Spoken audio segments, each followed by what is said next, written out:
ஏய் என்ன பாக்குற? உன் செல்போனை கொடு. இப்ப நீ செல்போனை கொடுக்கல, 2 பேரும் சேர்ந்து குத்தி போட்டு போயிட்டே இருப்போம்.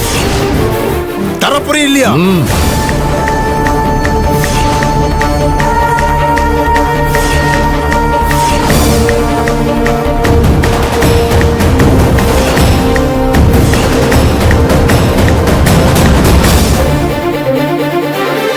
கத்திய குடுறா.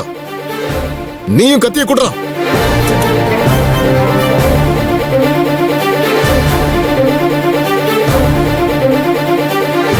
டேய், 2 பேரும் அசைஞ்சிங்கன்னா ஈவிரக்க இல்லாம சுட்டு போட்டு போயிட்டே இருப்ப.